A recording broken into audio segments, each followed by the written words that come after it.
కట్నం తీసుకురాలేదని కోడల్ని కొట్టి చంపేసినటువంటి అత్తమామలు, కట్నం సరిపోలేదని వేధింపులకు గురి చేస్తున్నటువంటి భర్త, కట్నం తీసుకురాలేదని భర్త, అత్త, మామ, ఆడపడుచులు కిరోసిన్ పోసి భార్యని తగలబెట్టినటువంటి ఉదంతం, కడుపు నొప్పి తాళలేక యువతి చెరువులో దూకి ఆత్మహత్య. కానీ వెనక ఉండేది కట్నం తీసుకురాలేదను, కట్నం ఇవ్వలేదను. ఒకప్పుడు మనం చూసినటువంటి మహిళల యొక్క చరిత్ర దీనమైనటువంటి గాథలు. కానీ ఇప్పుడు చరిత్ర తిరగబడింది అని అనుకోవాలా, లేకపోతే ప్రతీకారం తీర్చుకుంటున్నారని అనుకోవాలో తెలియదు. ప్రేమించినటువంటి వ్యక్తిని లోయలో నుంచి తోసేసినటువంటి ప్రేమికురాలు, కట్టుకున్నటువంటి భర్తను అక్రమ సంబంధాలతో చంపేసి డ్రమ్ములో పెట్టిన ఆవిడ ఒక ఆమె అయితే, ఫ్రిడ్జ్లో పెట్టిన ఆవిడ ఇంకొక ఆవిడ అయితే, కుక్కర్లో పెట్టి ఉడికించినటువంటి మహిళలు, ఇవన్నీ తలుచుకుంటుంటే మై డియర్ ఫ్రెండ్స్, నిజంగా భారతదేశంలో ఈ కర్మ సిద్ధాంతం ఎటుపోతుంది, అస్తవ్యస్తమైనటువంటి ఈ జీవితాన్ని చూస్తే బాధేస్తుంది. వీటన్నిటికీ సంబంధించి అసలు ఈ విషయాలు, ఇంత భయంకరమైనటువంటి సిచ్యుయేషన్ని మనం మాట్లాడుకోవాల్సినటువంటి దుస్థితి దేనివల్ల వచ్చింది? ఎందుకంటే కర్ణుడి చావుకి 1,00,000 కారణాలు అన్నట్లుగా ఎన్నో కారణాలు ఒక స్థితికి, ఒక జాతి డిస్టర్బ్ అయినప్పుడు జరుగుతూ ఉంటే అన్ని కోణాల్లో విచారించాల్సినటువంటి అవసరం ఉంది. వివరాల్లోకి వెళ్ళే ముందు మై డియర్ ఫ్రెండ్స్, నేను మీ ప్రియా చౌదరి.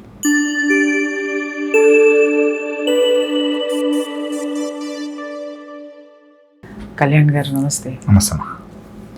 ఒక ప్రశ్న వేస్తాను, బాధాకరం నిజంగా.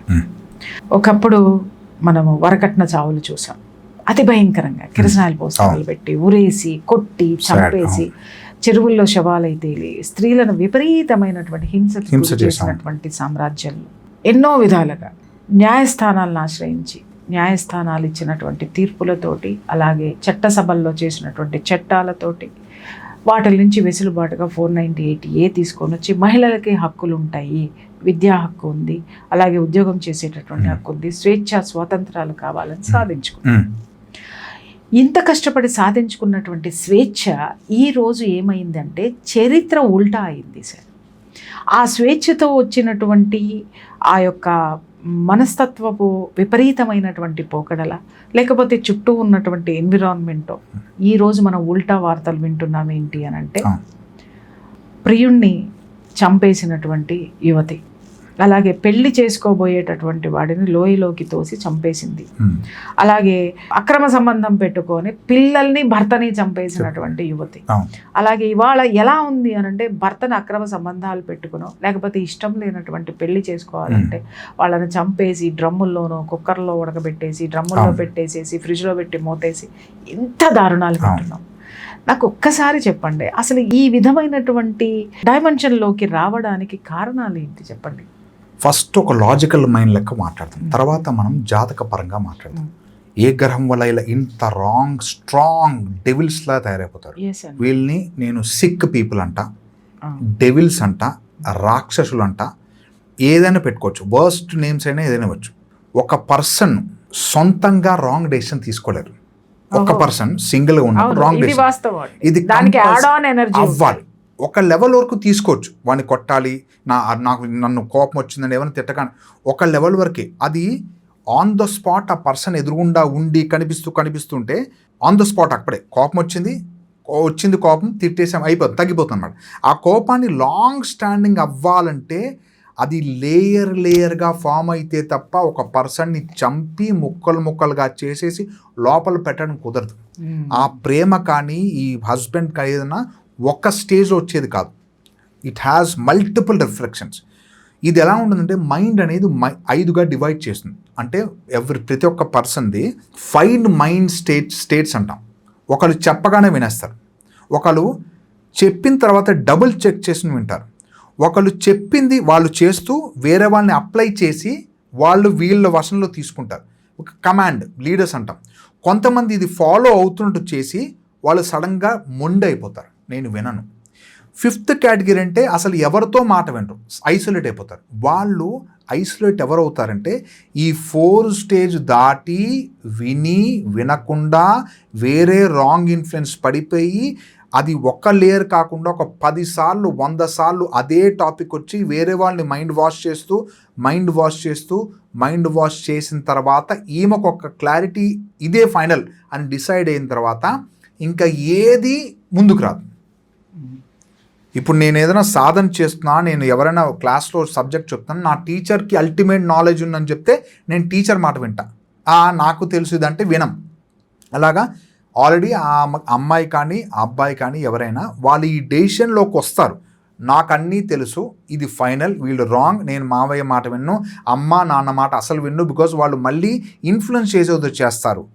కొంతమంది ఇదే కేటగిరీ 5th కేటగిరీని కౌన్సిలింగ్ చేస్తే ఫస్ట్ కేటగిరీ పడిపోతారు. ఫస్ట్ కేటగిరీని కౌన్సిల్ అయితే 3rdకి వస్తారు, 3rd నుంచి 1స్ట్కి వస్తారు. మరీ చెప్పిన అన్నీ వినకూడదు.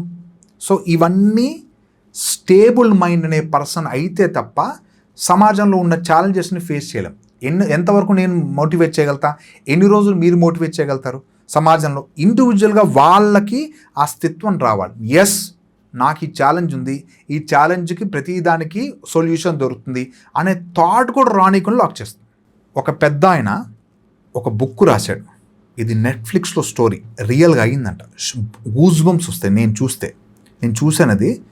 పెద్ద ఆయన వాళ్ళ ఫాదర్ ఒక బుక్లో ఏమంటారు ఈయనకి కనిపించి, కల్లో కనిపించి, ఇంకా నువ్వు ఏది చెప్తే అది ఇంట్లో వాళ్ళందరూ పాటించాలి అనే ఒక థాట్ వచ్చి, ఇది పెద్ద ఆయన అందరికీ చెప్పి, ఎవ్రీడే నేను 8 గంటలకు ఇంటికి వచ్చేస్తాను, ఒక బుక్ ఉంది, ఆ బుక్లో రాస్తాను, నేను బుక్లో రాసిందే పాటించాలి అని చెప్తూ నైట్ వచ్చి ఈవినింగ్ 8 అవ్వగానే మామూలుగా అందరూ బయట మామూలుగా ఉంటారు, ఇంటికి 8 రాగానే అందరూ ఒక శవాల్లా కూర్చుంటారు. అందరు అలా నిర్జీవం, శవతత్వం అంటే నిర్జీవం, అందరూ కూర్చుంటారు హాల్లో. ఈయన అక్కడికి వెళ్ళి ఒక చైర్లో కూర్చొని, ఏంటి నువ్వు ఇలా చేసావు, పర్సన్ మారిపోతున్నాడు. ఏంటి నువ్వు అక్కని తిట్టావంట, అలా తిట్టకూడదు నాన్న, నాకు నచ్చలేదు ఇది అని ఇక్కడ రాస్తుంది. He's writing. ఇది ఎవరు రాస్తున్నారు? ఈయన రాస్తాడు వచ్చి ఆ టైంకి. అది ఎవరు రాస్తున్నారు? ఈయన రాస్తున్నాడు. కానీ ఎవరు రాయిస్తున్నాడు? వాళ్ళ గ్రాండ్ ఫాదర్ ఎవరో రాయిస్తున్నారు. ఈరోజు నీకు భోజనం లేదు, సరే నాన్నగారు అని చెప్పి ఆ రోజు ఫుడ్ తినరు. అది ఓకే. ఈ స్టేజ్ ఎలా వచ్చిందంటే మొత్తం 9 మంది చచ్చిపోవాలి. మీరు చచ్చిపోతే మీరు తాతగారి దగ్గరికి వెళ్ళిపోతారు. అక్కడ మీకు సామ్రాజ్యం స్థాపించాం, మీకు సపరేట్ పెద్ద ఇలాంటి కంటే ఇంటికంటే డబుల్ ఇల్లు ఉంది, చాలా ఎంజాయ్ చేయొచ్చు లైఫ్, ఇది ప్రాపర్ కాదు లైఫ్ అంటే, సరే నాన్నగారు అని చెప్పి, ఇదేమనుకుంటాం, ఈ ఫాదర్ ఎవరు ఉన్నారు ట్రిక్ చేస్తున్నారు, పైసలు కొట్టేయడానికి అనుకుంటాం.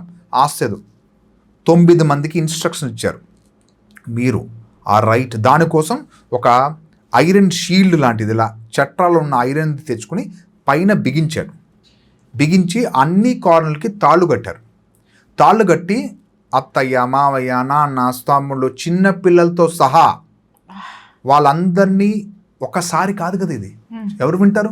ఇది ఒక ట్రాన్స్ లోపల కొన్ని ఏళ్ళగా అలా చేసి అంటే అలా చేసావు, తప్పు చేసావు, అంత చేయకూడదు, ఇంత చేయకూడదు, అంత మానిటర్ చేసి కార్నర్ ఇది బయటకు చట్రంలో బంధించేసి, మనం బయటికి వెళ్తే ఇవి బయటకు చెప్తే మీకు ఇంకా పైన ప్రపంచంలో స్పేస్ లేదు, మీరు పైన రాలేరు, నా తాతగారికి కోపం వచ్చేస్తుంది అని చెప్పి బంధించేసి టైట్ చేసి ఒక ఫైన్ డే నైట్ 12 గంటలకి ఏ రోజు చనిపోతున్నా ఆ రోజు అన్ని షట్టర్లు క్లోజ్, రూమ్స్ క్లోజ్, అన్నీ క్లోజ్ చేసేసి బయట నుంచి లాక్ వేసుకుని, బయట నుంచి లోపల దేని నుంచి వచ్చేసి లోపలికి తాళ్ళు అన్నీ కొనుక్కొని వీడియోస్ రికార్డ్ అయ్యేవన్నీ డబుల్ చెక్ చేసుకుని వీళ్ళందరూ నువ్వు ఫస్ట్ వేసుకోవాలి, తర్వాత నువ్వు ఇలా వేసుకుని నువ్వు చేతికి బంధించేసుకోవాలి. బికాజ్ మళ్ళీ లేస్తావు కదా, నువ్వు తలకి వేసేసుకుని కిందది పెట్టుకుని అది కూడా దిమ్మ లాంటిది కట్టి సైడ్కి కాలనాలి.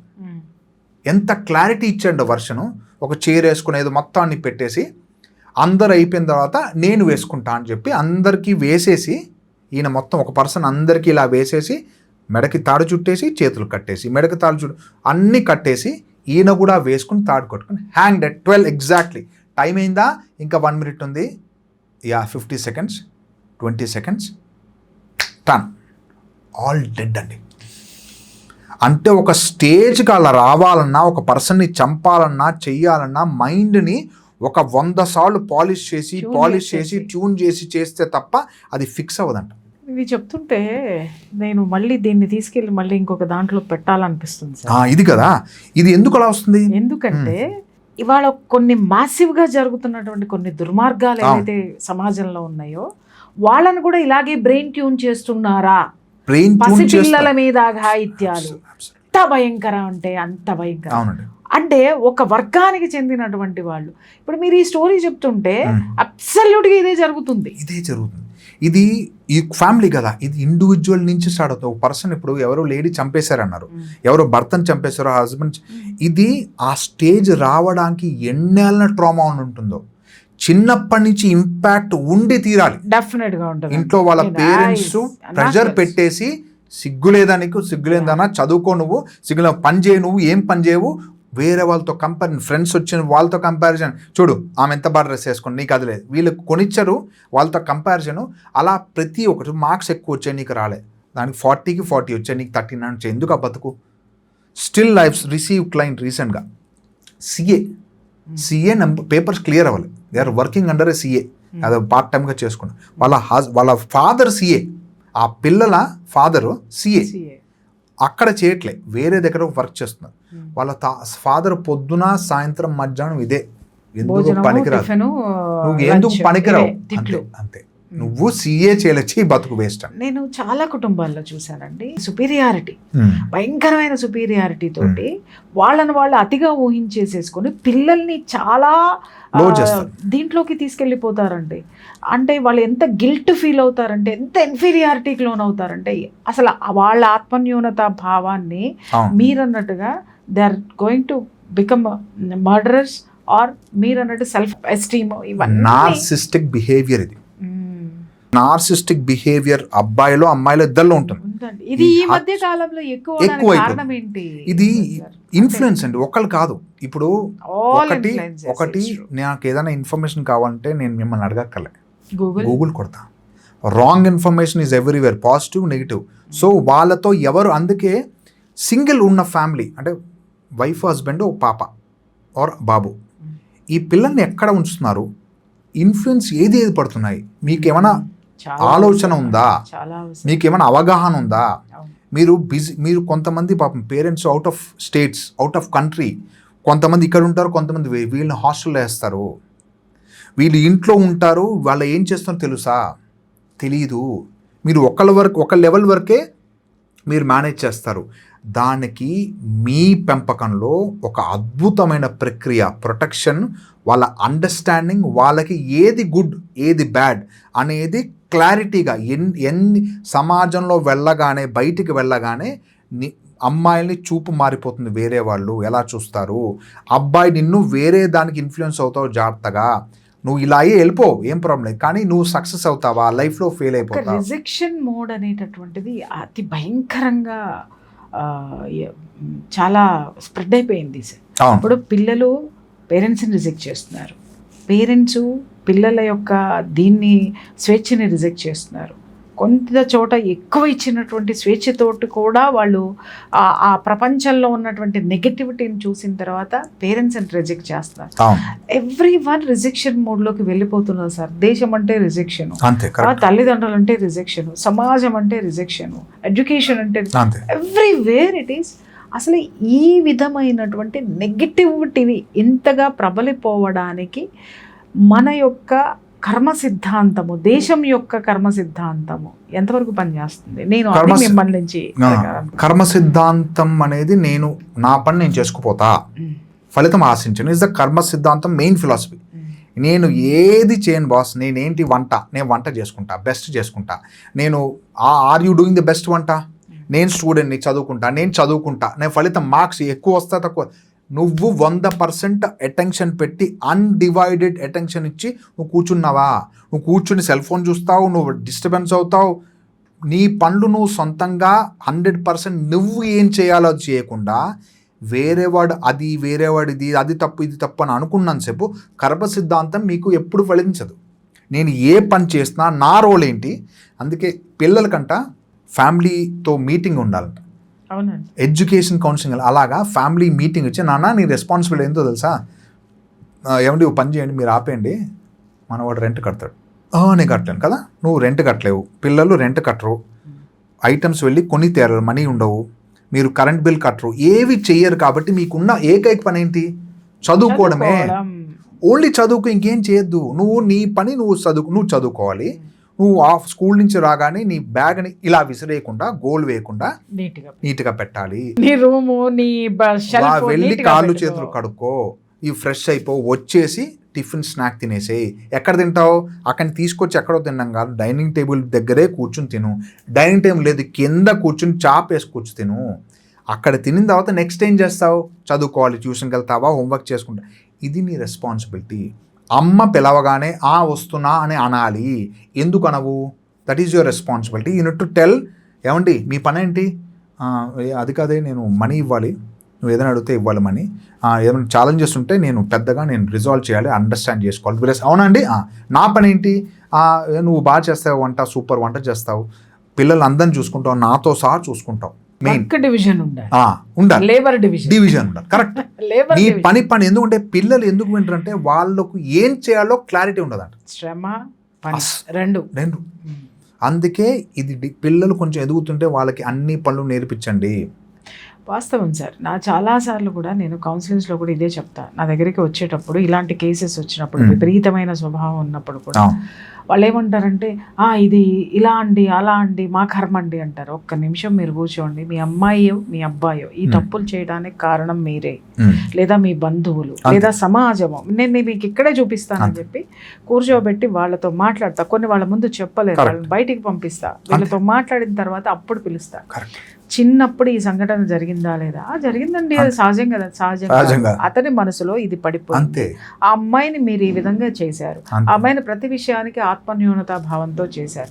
అలాగే కమాండింగ్, పెద్దవాళ్ళు మేమే ఉండాలి, మా మాటే వినాలి, ఆ కమాండింగ్ లో అమ్మాయిలో ఒక విధమైనటువంటి నియంతృత్వ పోకడే వచ్చేసి, మా అమ్మ అలా ఉంది కాబట్టి నేను అలాగే ఉంటా, మా అమ్మని ఎదిరిస్తా, అక్కడ అవతల వ్యక్తిని చంపడానికి కారణము ఈ అమ్మాయిలో ఎవరో కారణం అండి, కంపల్సరీ.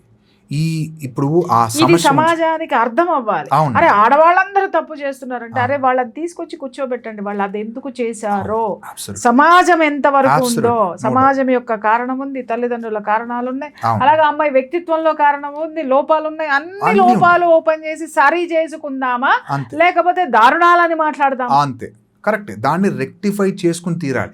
ఒకవేళ ఇలాంటి ఇప్పుడు ఇప్పుడు మనకి కనిపించినవి కొన్ని, మీడియా ఉంది కాబట్టి అదృష్టం కొద్ది కొన్ని కనిపిస్తున్నాయి, కొన్ని లక్షలు కొన్ని కోట్లు మనకి కనిపించట్లేదు, అన్ని కేసెస్ ఉన్నాయి. అయితే వీళ్ళు ఆ ఫైనల్ స్టేజ్కి వచ్చే వాళ్ళు కూడా తయారవుతున్నారు. ఇప్పుడు ఈ వీడియో చూస్తూ ఉంటారు, వాళ్ళు సైలెంట్గా నా గురించి చెప్తున్నారేమో అని, అది ఎవరికి తెలియకుండా చూసేవాళ్ళు ఉంటారు. వాళ్ళకి ఆర్ పేరెంట్స్ కానీ ఇలాంటి సిమ్టమ్స్ ఏమైనా ఉంటే కొంచెం అలర్ట్ అవ్వండి, వాళ్ళని సింగిల్గా ఉంచొద్దు, ఐసోలేట్ చేయొద్దు వాళ్ళకి. అందుకే చిన్నప్పటి నుంచి పిల్లలకి ఇంట్రెస్ట్ ఏంటో కనుక్కోండి నాయన, పిల్లలకి ఇంట్రెస్ట్ ఏంటో కనుక్కొని మొత్తం దానిపైన ఉంటారు. మళ్ళీ క్రికెట్ ఆడుకోవడం ఇష్టం, క్రికెట్ తప్ప ఇంకేం లేదు, క్రికెట్ చదువుపోతుంది, ఇంట్రెస్ట్ ఏంటో కనుక్కో, దాన్ని ఏది సమాజంలో యూజ్ అవుతాయి, అది ఫ్యూచర్లో ఇక్కడ ఏమీ పనికి రాకుండా, జాబ్ పోయింది, COVID-10 వచ్చింది, ఒక 20-30 ఏళ్ళ తర్వాత ఇంకోసారి వచ్చింది, అప్పుడు ఏంటి, ఎలా సర్వే అవుతావు, ఆన్లైన్లో బతకడానికి ఏంటి ఆప్షన్స్ ఉన్నాయి, స్కిల్ సెట్ ఏంటి, దానిపైన పెట్టుకుంటే ఆ పిల్లలకి ఏది గుడ్ ఏది బ్యాడ్, ఇది చాలా డేంజర్, ఇది ఈ పర్సన్ ఇలా చూశాడు రాంగ్, నేను ఇంట్లో ప్రాబ్లం ఉందని ఇంట్లో బయటకు చెప్పగానే, అమ్మ నన్ను కొట్టింది అని ఎవరికైనా చెప్పగానే, అవును నాన్న ఎందుకు కొట్టారు నాన్న, ఆ పర్సన్ టచ్ బట్టి తెలిసిపోతుంది ఎందుకు చెప్తున్నాడు, ఆ పర్సన్ ఎందుకు చెప్తున్నాడు, he want to take you advantage. వాళ్ళ ఇంట్లో పిల్లలు లేరేమో, వాళ్ళ పిల్లల కంటే నువ్వు బాగా చదువుతున్నావేమో, డీవియేట్ చేయడానికి ట్రాప్ చేస్తున్నారేమో, చాలా ఉంటాయి, కిడ్నాప్ చేయడానికి రెడీ ఉంటారు పిల్లలు, చాలా ఉంటాయి సమాజంలో కనిపించినవి. సో అందుకే ప్రొటెక్షన్ వీలుండాలి, వాళ్ళకి ఏది గుడ్ ఏది బ్యాడ్ అని తెలియాలి. తెలిసిన తర్వాత ఈ ఎక్స్ట్రీమ్ స్టేజ్ వెళ్తున్నారు అనగానే ఒకసారి గ్యాప్ ఇచ్చేయండి, don't talk to her, class స్పీకద్దు, జ్ఞానం ఇవ్వద్దు, అబ్బా నాకు తెలుసు, మీరు ఒకసారి అడగండి మీకేం తెలుసు ఆ పిల్లల్ని, అవునా మీకేం తెలుసు, వాట్ ఈజ్ మ్యారేజ్ తెలుసా నీకు, ఒకవేళ ఒక అంకుల్ ఇలా వచ్చి ఇలా అన్నాడు, నువ్వేం చేస్తావు దానికి, ఆమె అండర్స్టాండింగ్ కరెక్టా లేదా, అమ్మా నాన్న ఇది నీ టచ్ గుడ్ టచ్చా బ్యాడ్ టచ్చా, నీకేమర్థమైంది, పిల్లలకి అసలు ఏమర్థమైందో తెలుసుకుంటే పిల్లలంట చెప్తే వినరంట, చూసి నేర్చుకుంటారు.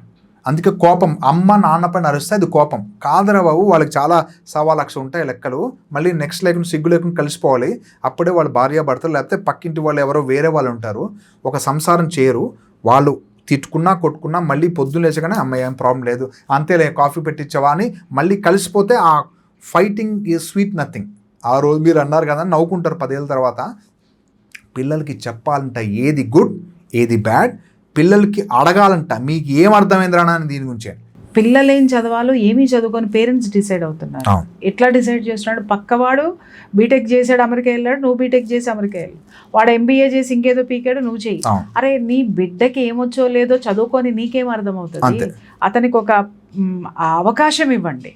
తల్లిదండ్రుల్లో మేజర్గా రావాల్సినటువంటి మార్పు ఏంటంటే మీ కళల్ని పిల్లల మీద రుద్దకండి, మీ అంబిషన్స్ని పిల్లల మీద రుద్దకండి. మీకంటే గొప్ప అంబిషన్స్ వాళ్ళకు ఉండి ఉండొచ్చు, గమనించండి. ప్రతి ఒక్కళ్ళకి నేను ఇదే చెప్తా. అంటే నేను ఒక్కదాన్నే మాట్లాడడం కాదు సార్, మీలాంటి వాళ్ళు కూడా మాట్లాడితే వినాలి జనం. విన్నప్పుడు ఏమవుతుందంటే 10 మందివి అవి డిస్కస్ చేసి జనాలకి చెప్పగలిగితే, ఇప్పుడు మీరు చెప్పారు నేను మాట్లాడుతున్నాను, ఇలా మనందరము కూడా ఒక ఎనర్జీ తోటి పనిచేస్తే, మీరు ఇందాక ఒక ఎనర్జీ గురించి చెప్పారు చూసారా, ఈ ఎనర్జీ తోటి మనం పనిచేస్తే ఖచ్చితంగా ఈ ఎనర్జీ వర్కౌట్ అవుతుంది. ఆ ఒక్కదాని కోసమే నేను మిమ్మల్ని అడగడం జరిగింది. మీరు అన్నది 200% కరెక్ట్. చైల్డ్ ట్రామాస్ ఉంటాయి, వీళ్ళు ఇలా చేయడానికి చైల్డ్ ట్రామాస్ ఉంటాయి, సమాజం యొక్క ఇన్ఫ్లుయెన్స్ ఉంది, అలాగే పక్క వాళ్ళ ఇన్ఫ్లుయెన్స్ ఉంది, స్నేహితుల ఇన్ఫ్లుయెన్స్ ఉంది, అలాగే లోపల ఉన్నటువంటి మనస్తత్వం ఏదైతే ఉందో దాని ఇన్ఫ్లుయెన్స్ కూడా ఉంది. కానీ మనిషిలో ఉన్నటువంటి మనస్తత్వాన్ని సమాజము, తల్లిదండ్రులు, కుటుంబము, వీళ్ళు ఎవరైతే ఉన్నారో విద్యా వ్యవస్థ సార్, ముఖ్యంగా విద్యా వ్యవస్థ, గురువులు, మెయిన్ గురువులు, తల్లిదండ్రుల కంటే గురువులు. ఈ రోజు నీతి బోధించే గురువులు ఎవరున్నారు? అదేమంటే వాళ్ళు టీచర్లు ఏం మాట్లాడారు, మేం చెప్తే ఎవరంటారు? ప్రయత్నం చెయ్యండి. ఈ టీచర్లందరూ ఒక ఆరాలో కూర్చొని, ఇప్పుడు మీరు ఇందాక స్టోరీ చెప్పినట్టు మనం ఇలా పని చేద్దాం, పిల్లల్ని ఇలా మంచి మార్గంలో తీసుకెళ్దాం, వాళ్ళని ఇలా చేద్దామని వీళ్ళు గనక కూర్చొని ఉంటే ఆ ఎనర్జీ పనిచేస్తుంది. వీళ్ళు చేయరు. వీళ్ళు పెద్దవాళ్ళు కానీ గురువులు కానీ మీరు అన్నారు కదా, వాళ్ళకి రుద్దేస్తారని, రుద్దకూడదు. ఎందుకంటే వాడు పొరపాటుగా సక్సెస్ అయ్యాడు, అమ్మాయి కానీ అబ్బాయి కానీ పొరపాటుగా సక్సెస్ అయితే సేఫ్, టెన్షన్ లేదు. ఎందుకంటే నువ్వు వెళ్ళిపోరా, ఫారెన్కి వెళ్ళిపో, మనం వదిలేసినా పర్వాలేదు, మేము మేనేజ్ చేసుకుంటాం. కానీ పొరపాటుగా ఆ పర్సన్ ఫెయిల్ అయ్యాడు, అనవసరంగా నీ సొల్యూషన్ తీసుకున్నాను, నీ సజెషన్ తీసుకున్నాను, నీ పైన బ్లేమ్ పడతాయి. అది అక్కడే కదా సార్ పేరెంట్స్ మీద వాళ్ళ రిజెక్షన్ ఎందుకు వస్తుంది అంటే, వీళ్ళు బలవంతంగా వాళ్ళ మీదకి రుద్దటంతో వాళ్ళు కసి తీర్చుకుంటున్నారు. అరే వీళ్ళు మమ్మల్ని ఎప్పుడు ప్రేమగా చూసారు, మేము వీళ్ళని చూడడానికి. అందుకే ఎడ్యుకేషన్ కౌన్సిలింగ్, కెరియర్ కౌన్సిలింగ్ అనేది 2 ఉండాలంట. నాన్న 10th 8th class, 7th class, excellent. ఏం చేద్దాం, నేను క్రికెట్ ఆడుకుంటా, very good, you want to learn cricket, excellent, cricket ఆడుకో. క్రికెట్ గురించి నీకు మొత్తం నాలెడ్జ్ ఉందా? క్రికెట్ ఆడుతున్నావు, క్రికెట్లో నువ్వు రంజీ ట్రోఫీ వెళ్ళిపోయావు, నెక్స్ట్ లెవెల్కి వెళ్ళిపోయావు, నువ్వు విరాట్ కోహ్లీ పక్కన ఆడావు, అవార్డు తీసుకున్నావు. ఇది ఒక జర్నీ, సక్సెస్ఫుల్ జర్నీ. నువ్వు 7th క్లాస్ చదివాక ఆపేసి నేను చదవను అని చెప్పేసి నువ్వు ఇది పేరెంట్స్ ఇలా మాట్లాడాలి నాలాగా.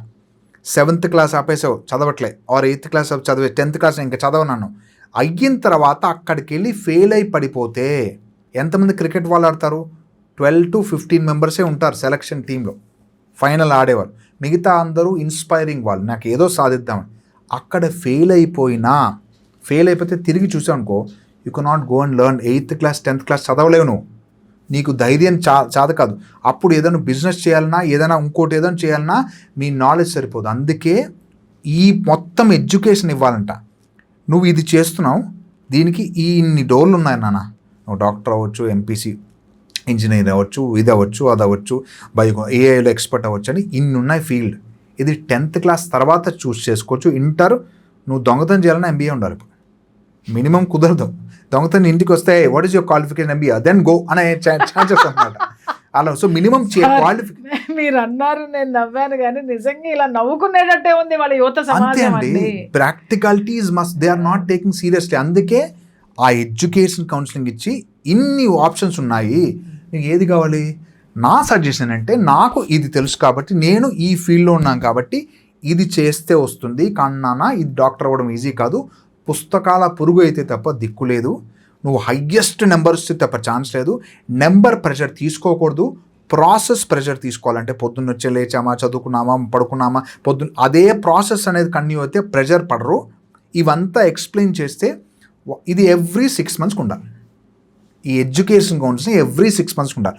ఉంటే 1 year తర్వాత కొత్త కోర్సులు వచ్చేస్తున్నాయి.